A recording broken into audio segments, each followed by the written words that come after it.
SuperTalk Mississippi media production. Thinking about a new vehicle? Trust the team that's been taking care of customers for 70 years. The Cannon family has helped thousands drive home happy. Come take a test drive today and see why. And remember, when the smoke clears, nobody beats a Cannon deal. Nobody.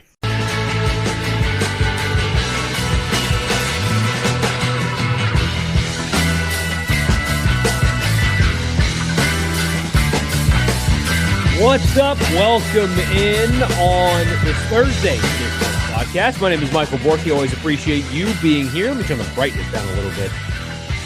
That might help some. I don't know. Glad that you guys are with me.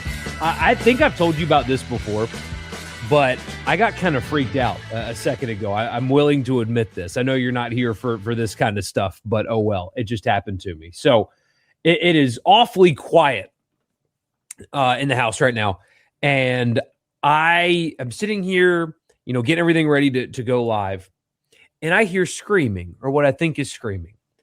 And I ignore it for a second, and then I hear it again. And so I get up and go outside because I want to investigate what's going on. This is why I'm 2 minutes late tonight, by the way. My neighbor, my next door neighbor, who I never see. I don't know what's going on. I never see him.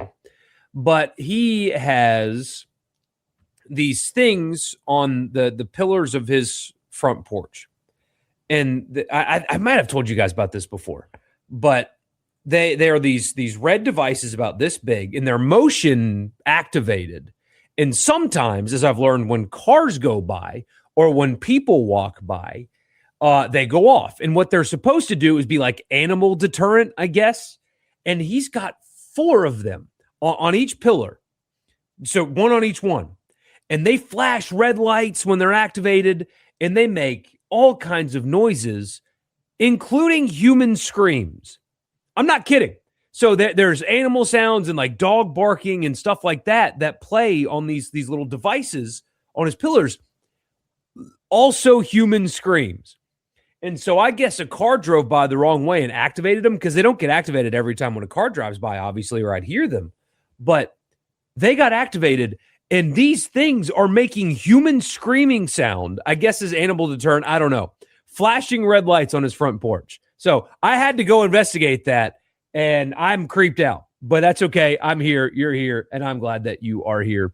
So forgive me for being late. But 4 of them screaming like people, and the deer still walk in the yard, or at least mine. So they're not getting the deer out of his yard, I don't think, because they're just walking through mine. And you say they sound like a Halloween prop. They do sound like a Halloween prop, but you can find them online, actually. That Amazon sells them. They are a real thing that I've looked up, and they make you think that, and it's women screaming too. So makes you think that something crazy is going on.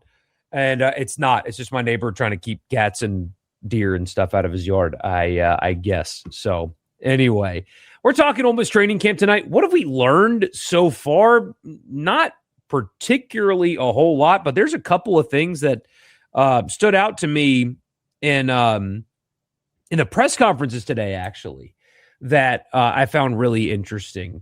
So we'll talk about training camp, read some of your messages, and we will get out of here on this Thursday night. Working on the guest list for next Tuesday. Keith Carter will join us. Glenn Boyce is scheduled to join us as well. So not just from a football perspective, I've got an interview, unfortunately, and understandably, I say unfortunately, but totally understandably, the players can't just leave during training camp to come to the library to talk to us. So I'll be doing an interview with a player coming up tomorrow for Tuesday's show as well. So building that guest list is going to be a lot of fun. I've got golf packages and hotel stays to give away. We've got red and blue SuperTalk hats that we're giving out as well. So I hope to see you guys on Tuesday afternoon at the library, and we're going to have a good time, and I hope to see you there. So I've been working on that a little bit today. We'll have to work more on that tomorrow. We're going to have fun, and I hope I see you. Don't forget to subscribe wherever you get your podcast. Just search the name and subscribe there. Wherever you get your podcast. Also right here on YouTube, like, subscribe, leave a comment, all that good stuff. And this edition of the show is brought to you by Scruggs in Saltillo, Mississippi. Summer is winding down. It is still technically summer, but it's winding down.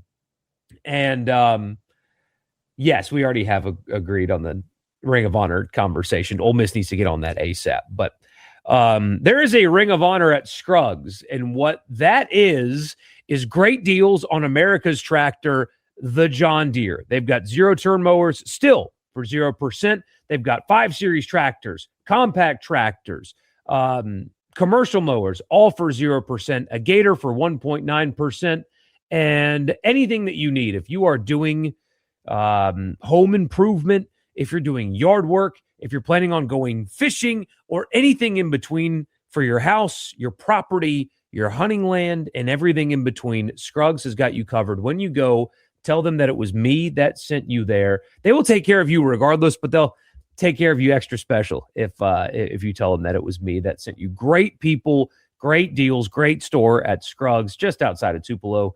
And when you go, tell them it was me that sent you. So what have we learned from training camp? Not much. Media viewing has been next to nothing, and that is okay. I do think that everything that everybody else is saying about the defense, based on the people I've talked to, appears to be accurate. We will see what kind of overall defense by the end of the season and rankings and stuff like that they have. This would not be the first time that a side of the ball was hyped during camp and did not live up to the hype. But the hype, apparently, for the personnel that they have on this defense, it continues to flash and continues to shine. I do think offensively on the line of scrimmage, you heard it in the spring as well. We're not healthy enough there in the spring. You've heard Pete Golding talk publicly about the right tackle position being an area of concern, needing a player or two to start shedding some weight. I don't know if that they've been healthy enough to get the look that they are hoping for up front on offense, but long way to go. A lot of things still to work out, and football is a physical game after all. Offense, big guys do get hurt sometimes, but I do think that the concerns on the offensive line so far in camp, Pete Golding's own words will tell you that at least one position that they really need some guys to step up and make that happen. They can, the talent ability's there, but all you have to do is listen to the head coach, and he will tell you that they've had some health stuff that he has said. They've just that's one position that has not been perfect, at least so far during training camp and through spring practice as well. So keep an eye on that. Otherwise, Caleb Odom is somebody that not only did he meet with the media today, but there's a lot of conversation about him. He is one of the most, if not the most, interesting players on this roster. I think his talent ceiling is, as Michael Jordan once said, that the ceiling is the roof. The ceiling is the roof for Caleb Odom, and I'm so curious to see how John David Baker uses him, if he can get a little bit more consistent with his hands, because he's a physical freak. And in his press conference today, by the way, it seems like a really sharp young man anyway. I liked listening to him. He was thoughtful in his answers and was impressive in that setting. But he mentioned 12 personnel alongside Luke Has. And I'm curious about that, because something else that has been talked about through spring and in training camp is the wide receiver position. They love Deuce Alexander. They love Jonte Cook, Horatio Fields. But it is not a unit that has stolen the show, to put it mildly. I think there's a couple of guys that they expected a little bit more out of at this point, and they haven't gotten that yet. Maybe I'm wrong. You hope I am, but that's something to keep an eye on. But the use of 12 personnel, so 2 tight ends on the field at the same time, Caleb Odom said that today, and I'm curious to see how much they use that, how much they use Odom split out wide, kind of like an Evan Ingram type role, maybe, because he did talk about how he's able to do it all, and they're working on him doing it all, lining up at true tight end, lining up out wide, and things in between. But the thing that stood out to me the most was the two of them on the field at the same time in the matchup nightmare that can create when used correctly. John David Baker himself said that tight end, aside from quarterback, is probably the most important position, most demanded of position that he has in his offense.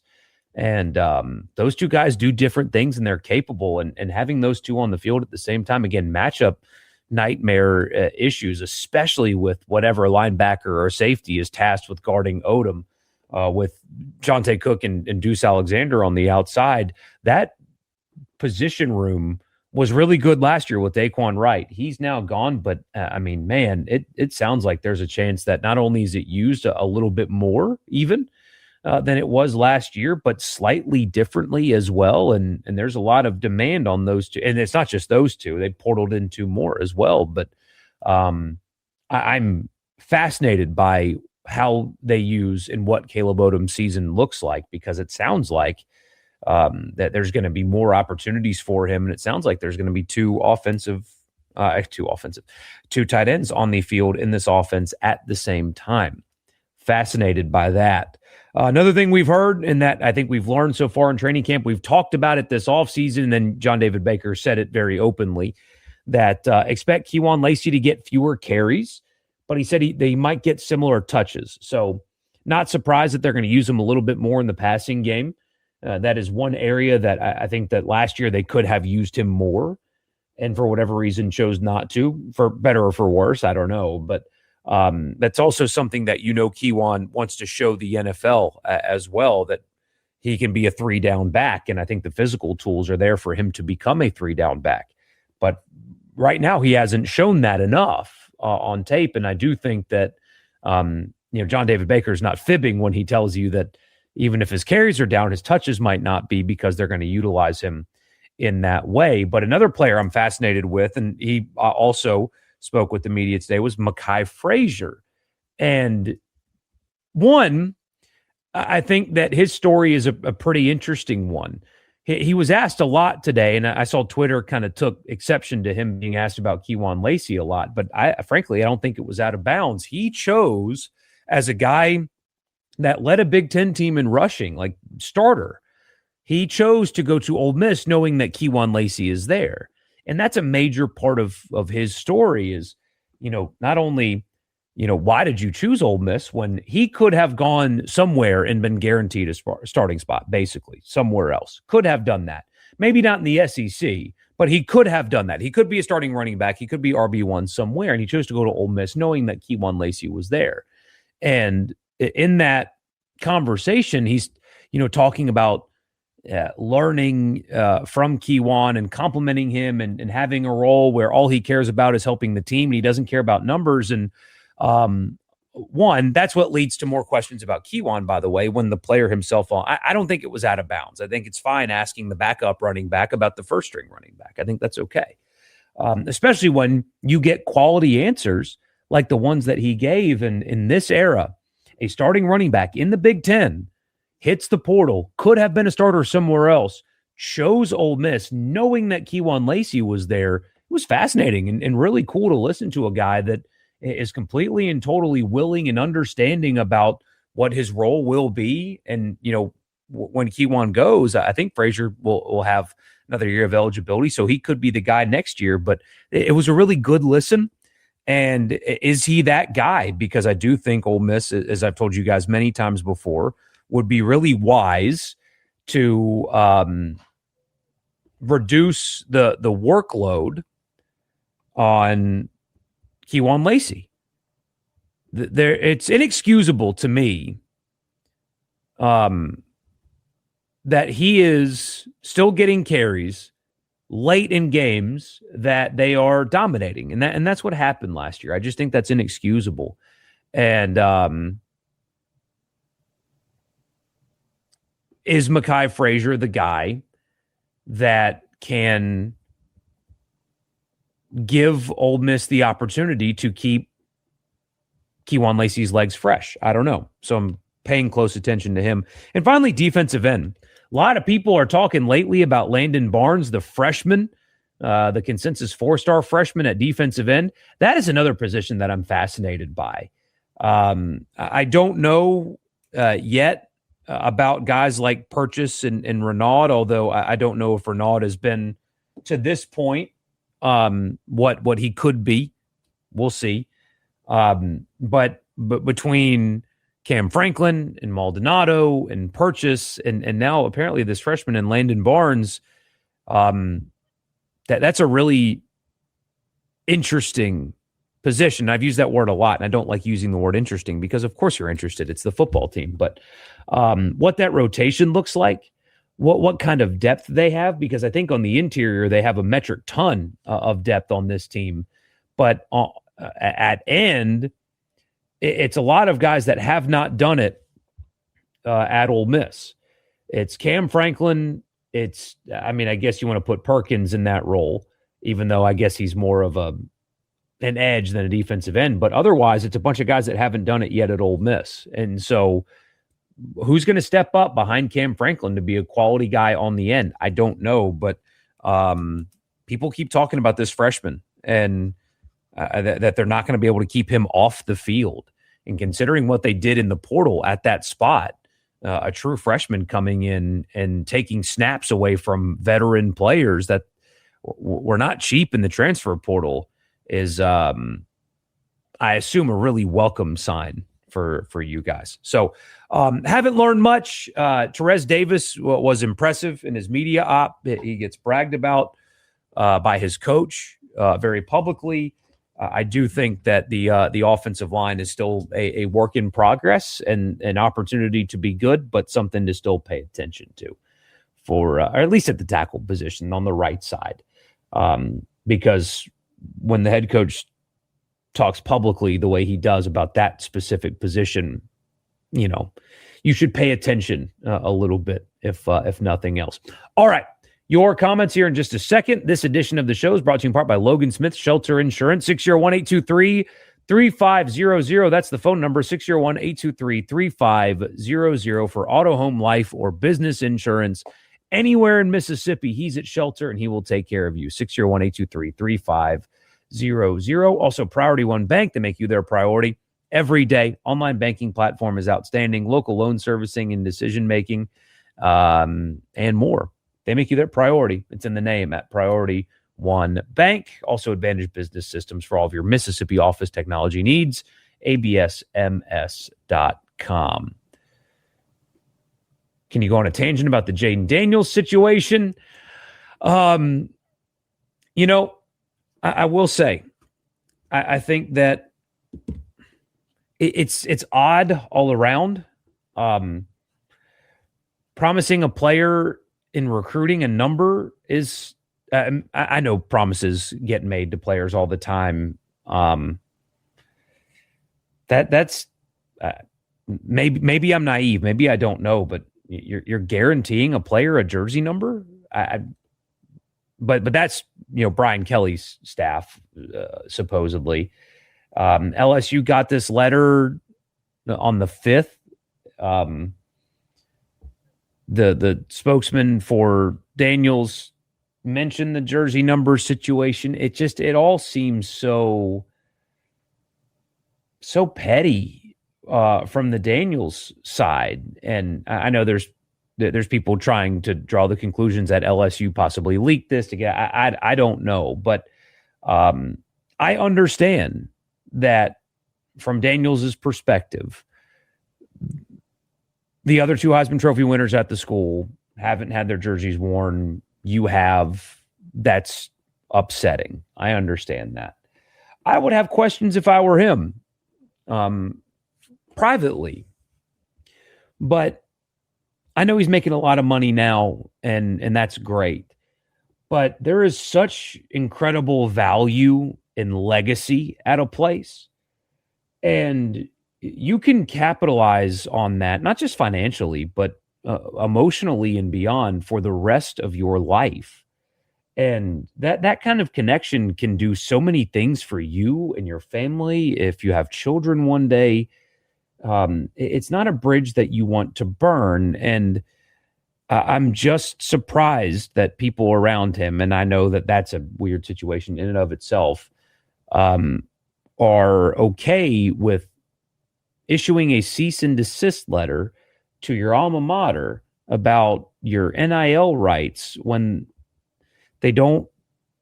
I mean, I guess they sell a vintage jersey and they might use his name in hype videos and stuff. But I mean, to be honest with you guys, I don't think any player should do something like this. It's a bad move. And I know I see your comments. You don't like what I'm saying right now, but there's other ways to go about this. And frankly, LSU doesn't need Jaden Daniels. They don't. He's one of their 3 Heisman Trophy winners, 33% of their Heisman Trophy winners, but he didn't win a championship. He had a memorable individual season, but not a memorable season. There have been other players at LSU that have accomplished more than him. You're not entitled to your jersey number forever, even if Joe Burrow has not had his jersey worn. And Joe Burrow won a national championship. He was the signal caller for possibly, I don't think they are, but people argue that was the greatest team of all time. You're not on that level. And so now you are trying to remove yourself from that institution. They don't need you, but there might be a chance one day that you need them. Legacy matters a lot. And I think that this is a bizarre move, made at a weird time.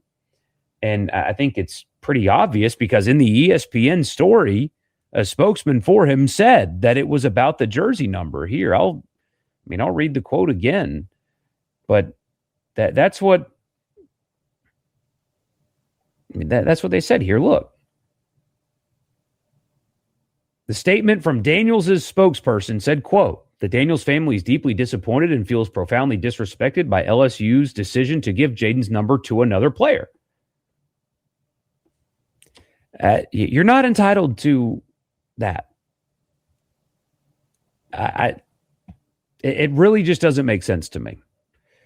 It is fascinating that drama just follows Lane Kiffin around. There will be more this offseason, because that's what happens. But in this case, I'm on LSU's side here. Even if you guys disagree with me,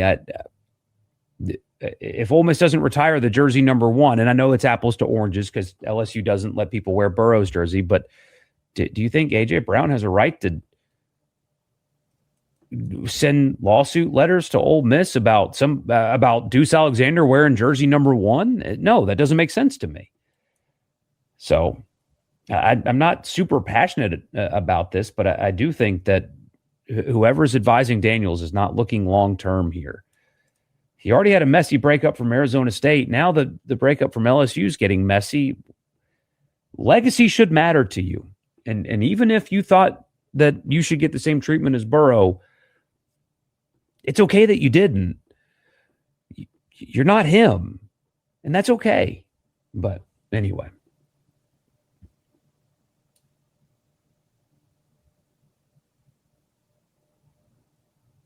A friend of yours took a $100 bet with someone that Shameless would be drafted before Lenora Sellers. I told him I wouldn't feel so confident with how the NFL drafts project quarterbacks, hoping for a Josh Allen.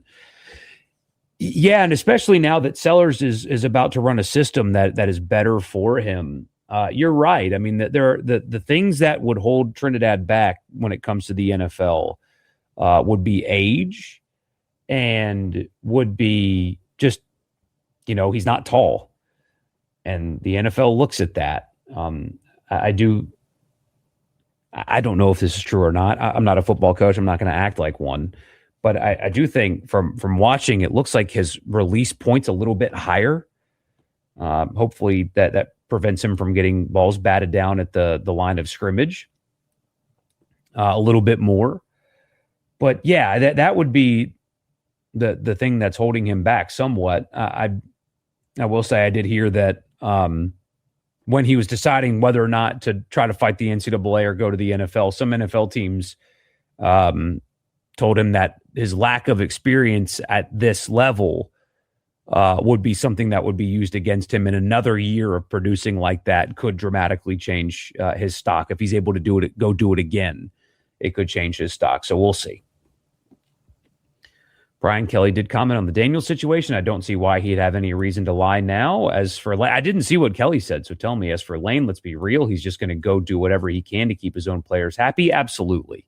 Absolutely. I mean, and you know, that's what you get with Lane Kiffin anyway, but he doesn't care about the history of LSU and preserving jersey numbers. That's not what you hired him to do, and he's not a person that cares about stuff like that. His job is to win right now and keep his current players happy, and history will either be handled by other people or it won't be handled at all. And as long as you're winning, nobody cares. But the second you start losing, when you stop making connections, they ship you right out of town. Oh, well. Just funny that Eli and family distanced themselves from Ole Miss when Kiffin arrived, and now JD and family doing the same at LSU after Kiffin arrived. I don't necessarily think those are the same thing. It's a bizarre deal, and maybe I'm waffling a little bit. I don't know. You guys probably want me to just, rip LSU apart here. But the more I read about this, the more I think it's ridiculous. You are not entitled to your jersey being retired when it wasn't. You're just simply not entitled to that. And thinking that you are, even with the Burrow thing, is not something that you should deal with publicly like this. Don't think Lane is a guy who can make the situation any better. Well, I agree there.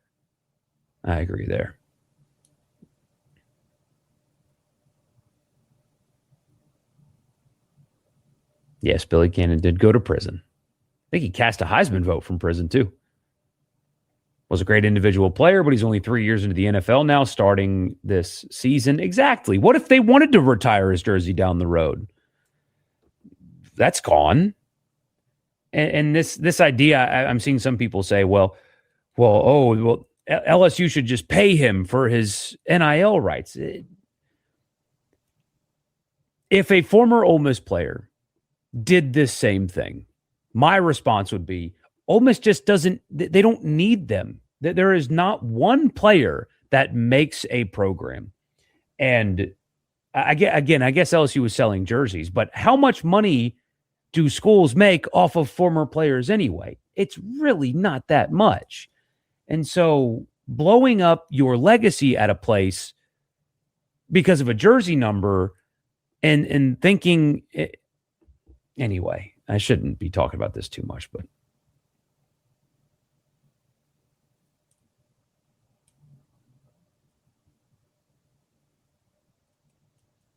from what you have heard, JD was promised his number would not have been used again. But from who? Promise from who? Both sides are dumb. He is a baby, and it's also just a number.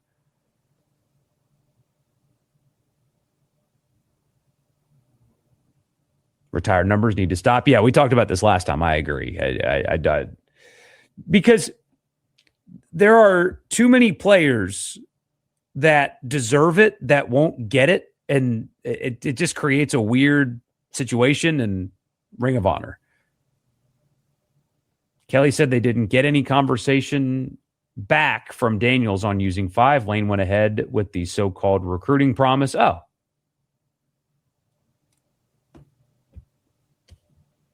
What a mess. I mean, just stupid. It's just stupid. That's the thing, though. It's just stupid and unnecessary. And this isn't going to be a thing that impacts winning and losing for LSU this year. But stupid and unnecessary is precisely what has prevented Lane Kiffin from going to where he thinks he belongs in coaching. Outside people can blame the jobs that he has had. Well, USC was on probation. He had a preseason team ranked number 1 in the country, right? You left Tennessee after 1 year. The Raiders were a mess because of the owner, and you just can't win at Ole Miss. That's what people say. But what prevented him from winning at the highest level? It wasn't Ole Miss. It was stupid and unnecessary. 2024 with Ulysses Bentley. Stupid and unnecessary. That whole season, the Kentucky game and all the stuff around it, stupid and unnecessary. He had an opportunity to win a championship this year. If he is the coach that people think that he is, right? That's what everybody says. Ole Miss is so much worse off without Lane Kiffin. Pete Golding got them to a game in the semifinal where the ball was in the air in the end zone to win the game. If Kiffin is just this unbelievable coach that Ole Miss is going to completely plummet off the face of the earth with, he could have won a championship with that team. His own words said he could. That they could have beaten Miami had he been on the sidelines. But stupid and unnecessary cost you the opportunity to go win a championship. This scenario is exactly why he has had the career that he has had. It just didn't make sense.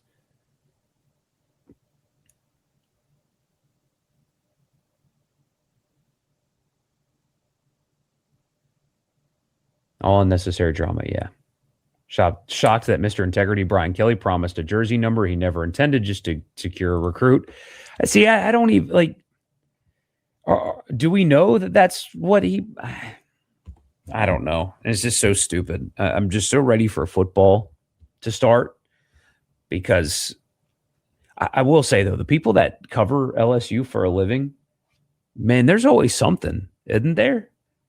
And there's always something. You've got not paying contracts and that whole deal, and you've got the governor stepping in for the definitely not private equity situation, and there's just always something. Kim Mulkey, she just exists. You hire Will Wade in basketball. There's just always something that is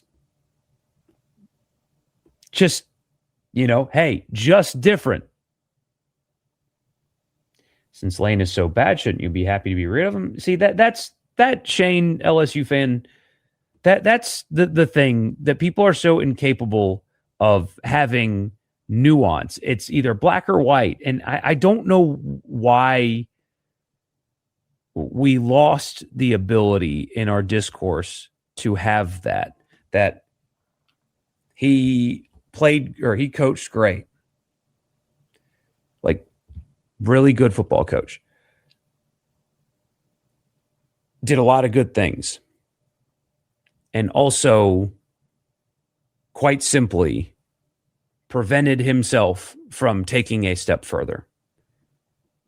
All of those things can be true at the same time, but not at whatever. And people are just unwilling to understand that those two things, all of those things can be true all at the exact same time. I don't know why that's so difficult to understand. But did I watch the Raiders preseason game? No, to be honest with you, I did not. I did see that Dejon Stribling was having a good night for the 49ers, though. I did see that.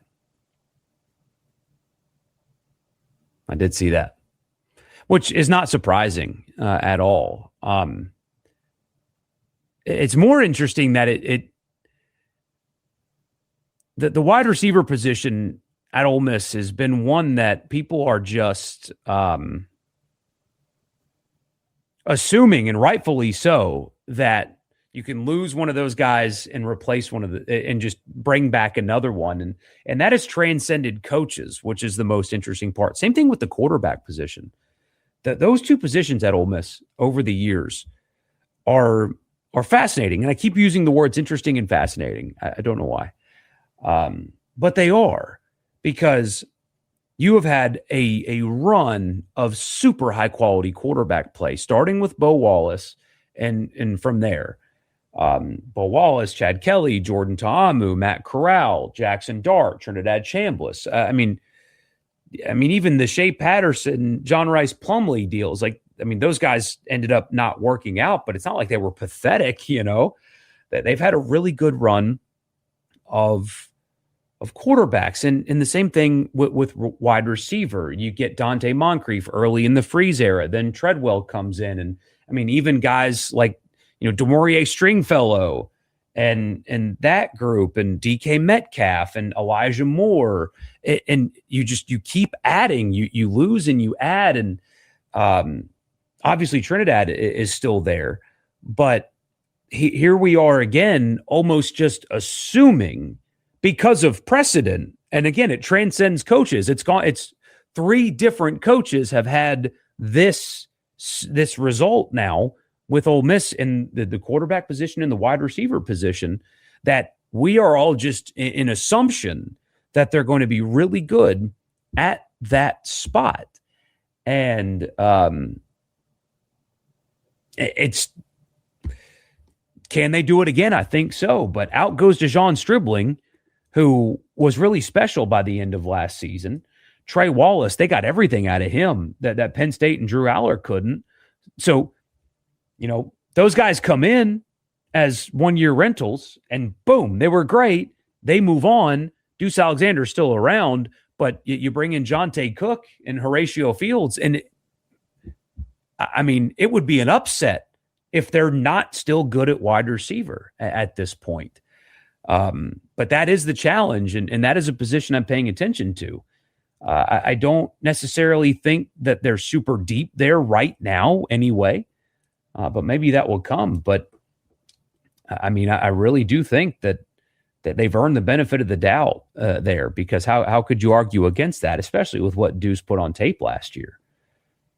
Last season, Ole Miss ended the season with arguably the best wide receiver group in the country, or at least top 3. Between them and Ohio State, Miami's was good. It's certainly, conservatively in the top 5. Conservatively. They just keep churning them out. That's what that program does. I appreciate you guys being here. I will be back on Sunday. Hope you guys have a great weekend. Enjoy your preseason football if you can, anyway. And I will talk to you guys on Sunday. See you then. A SuperTalk Mississippi media production.